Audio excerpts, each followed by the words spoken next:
दोस्तों, आज की कहानी है माता पिता के प्यार में दरार बना बेटा। कहानी पसंद आए तो वीडियो को लाइक और सब्सक्राइब जरूर करना। रात 10:30 बजे मैं सोने की तैयारी कर रही थी कि आरव आया और मेरे व अनिल के बीच में आकर लेट गया। अनिल ने हंसते हुए उसे छेड़ा, तुम्हें सारा दिन टाइम नहीं मिला क्या, जो इस समय अपनी मम्मी की नींद खराब कर रहे हो। आरव ने फौरन जवाब दिया, मेरी मर्जी, मेरी मम्मी है, मेरा जब मन होगा उनके पास आऊँगा, ठीक है ना मम्मी। मैंने उसे अपने से लिपटा लिया, और क्या, मेरा बच्चा है, जब उसका मन होगा मेरे पास आएगा। इतने में रिया भी मेरी दूसरी तरफ लेटकर मुझसे लिपट गई थी। अब दोनों के बीच में थी मैं। अनिल ने फिर दोनों को चिढ़ाया, जाओ भाई तुम लोग, अपनी माँ को सोने दो, याद नहीं है डॉक्टर ने इन्हें टाइम पर सोने के लिए कहा है।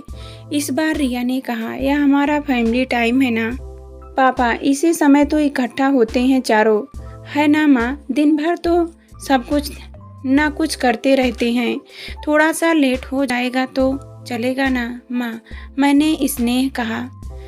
और क्या, जब तक मन करे रहो यहाँ, मुझे कोई जल्दी नहीं है सोने की। सच। आरव की आंखें चमक उठी, देखा पापा, आप बेकार में मम्मी के सोने की रट लगा रहे हैं। वैसे माँ, आपको कुछ तो हुआ है ना। हाँ रिया, हाँ माँ, कुछ तो हुआ है। मैं बस मुस्कुरा कर रह गई। 11:15 बजे तक हम चारों दिन भर की बातें करते रहे, यह हमारा रोज का नियम है। फिर बच्चे अपने कमरे में चले गए तो अनिल ने कहा, अब सो जाओ जल्दी, तुम्हें लेटने ही नींद आती भी नहीं। ये दोनों तुम्हारा सोना रोज लेट करते हैं, तो क्या हुआ, जब नींद आएगी सो ही जाऊंगी। नींद का क्या है, जब आनी हो आ ही जाएगी। जया, ये तुम ही हो ना, सचमुच तुम्हें कुछ तो हो गया है, चलो गुड नाइट। इतना कहकर अनिल तो हमेशा की तरह लेटते ही सो गए। मैं रोज की तरह काफ़ी कुछ सोचती विचारती रही। बहुत कोशिश करती हूँ अनिल की तरह हो जाऊँ, आंख बंद करते ही नींद आ जाए, लेकिन नहीं, पता नहीं क्यों दिन भर की बातें इसी समय याद आती हैं। दिन में तो मन घर गृहस्थी के कई कामों में उलझा रहता है, रात को लेटते ही पता नहीं किन ख्यालों में उलझती चली जाती हूँ। अभी तो मैं यही सोचने लगी कि आजकल तो इन तीनों की जबान पर यही शब्द रहते हैं कि कुछ तो हो गया है मुझे। कितनी ही बातों पर मेरी प्रतिक्रिया देखकर तीनों का यह कहना कि मुझे कुछ हो गया है याद करके रात के इस अंधेरे में भी मेरे होठों पर अनायास ही ऐसी मुस्कुराहट आ गई जिसमें आंखों की नमी भी शामिल है। मैं जानती हूँ मुझ में हद से ज़्यादा बदलाव आ गया है। मुझे तो 10:30 बजे तक सो जाना, सुबह 5:30 बजे तक उठना होता है, सैर पर जाना होता था, व्यायाम करना होता था, फिटनेस का नशा था मुझे। मेरा हर काम घड़ी की सुइयों से बंधा होता था। उसमें ज़रा सा भी परिवर्तन होने पर मेरा मूड खराब हो जाता है। मेरा खान पान, लाइफ स्टाइल पूरी तरह से फिटनेस से जुड़ा रहा है हमेशा, लेकिन अब इन नियमों को एक तरफ रखकर अपने जीवन के इस मोड़ पर खुद को पूरी तरह से बदल एक एक पल को जी रही हूँ। लगता है इस समय का एक एक पल कीमती है। कीमती ही क्या, बल्कि अनमोल है। एक पल भी खराब ना होने पाए। रिया ने अभी अभी सीए करके ऑफिस जाना शुरू किया है। आरव बीकॉम करके जीमैट की तैयारी कर रहा है। आरव का सपना यही है कि वह विदेश जाकर पढ़ाई करके वहीं सेटल होगा। उसने साफ साफ कह दिया है कि वह यहाँ नहीं रहेगा। उसके कई अच्छे दोस्त बाहर जा चुके हैं, इसको भी बाहर जाने की धुन सवार है। उनकी धुन में अनिल पूरी तरह से उसके साथ है। मेरी इच्छा को देखकर रिया उसे बाहर सेटल होने के पक्ष में उत्साहित नहीं करती। बेटी है ना, माँ के कुछ कहे बिना ही माँ के दिल का हाल जान लेती है। वह कई बार कहती है बाहर पढ़ने जरूर जाओ, पर सेटल तो यहाँ भी अच्छी तरह से हो सकते हो ना। उसके यह कहते ही दोनों में बहस हो जाती है। सो रिया अब इस विषय पर चुप ही रहने लगी है। आरव ने अपनी पढ़ाई में रात दिन एक कर रखा है। उसकी लगन देखकर खुशी होती है, पर जब कुछ महीनों बाद वह विदेश चला जाएगा तो इसके आगे सोचने से मेरे दिल धड़कने लगता है। सांस थमती सी लगती है, जहाँ बैठी हूँ बैठी ही रह जाती हूँ। शरीर की सारी ताकत जैसी इसी तो पर निचुड़ सी जाती है। पर अब जब मुझे यकीन हो गया है कि आरव को बाहर सेटल होने से कोई नहीं रोक पाएगा, तो मैंने इस विषय पर अपनी प्रतिक्रिया देनी छोड़ दी है। बस इसी एहसास के साथ मुझे कुछ होता गया है। जब यह स्पष्ट है कि रिया का विवाह तो 2-5 वर्षों में हो ही जाएगा और आरव विदेशी धरती पर उड़ान भरने की तैयारी कर ही रहा है, तो मैं अब दिल को तसल्ली देने के निरर्थक कोशिश में इस समय का एक एक पल जी रही हूँ। इसके बाद तो क्या होगा, यह सोचना तो मूर्खता है, पर माँ हूँ ना, हार जाती हूँ खुद को समझाने में, इसलिए खुद को बदलना ही विकल्प लगता है।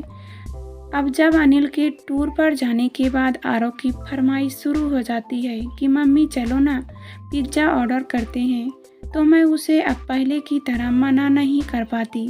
मैं अपनी हेल्थी डाइट को एक किनारे रख सहमत देती हूँ, तो वह चहक उठता है। वाह मम्मी, क्या हो गया है आपको?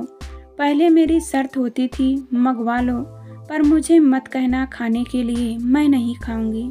इतनी कैलोरीज होती है, तुम ही खाओ। तो आरव बहुत नाराज होता था।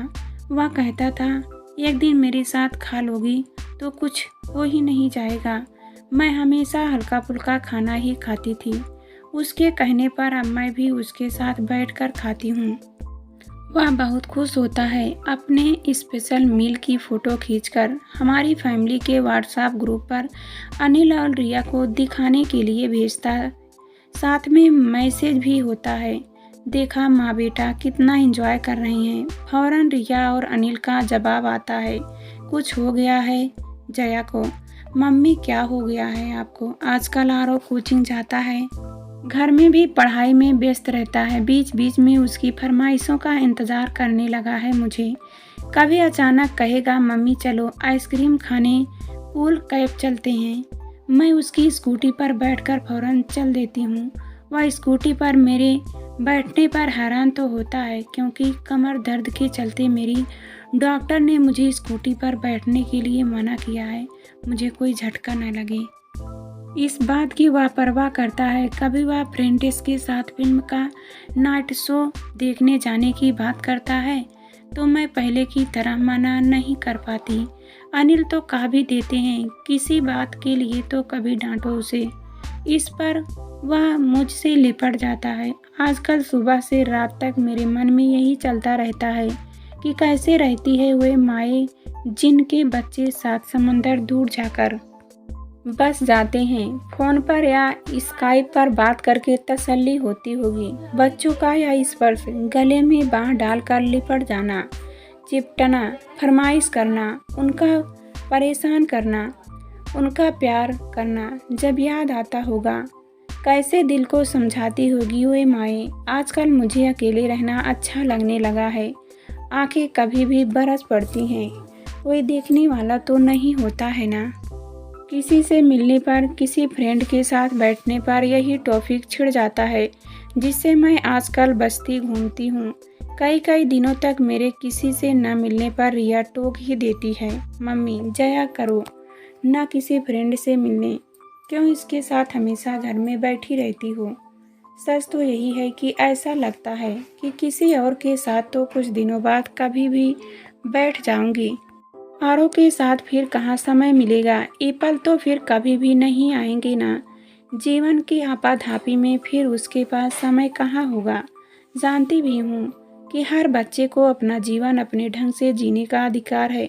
मैंने खुद अपनी सहेलियाँ जिनके बच्चे विदेश में हैं को कई बार तसल्ली दी है कि खुद को व्यस्त रखो, बच्चे को अपना सपना पूरा करने दो।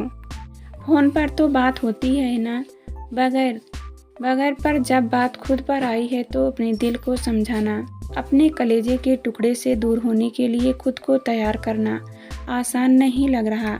मैंने समय देखा, 12:30 बज रहे थे। नींद का नामो निशान नहीं था, फिर भी आंखें बंद कर ली है। कल फिर एक एक पल को जीना है, दिन भर फिर उसके आसपास रहना है। उसके जड़े एक एक एहसास में डूबे अपने मन को समझाते हुए उसकी हर हरकत, हर जिद, हर स्पर्श, उसकी मुस्कुराहट, उसकी नाराजगी, उसकी हर बात अपनी आंखों में समेटते हुए और कई बार उसकी हैरत भरी आवाज में, माँ आपको कुछ तो हुआ है, सुनते हुए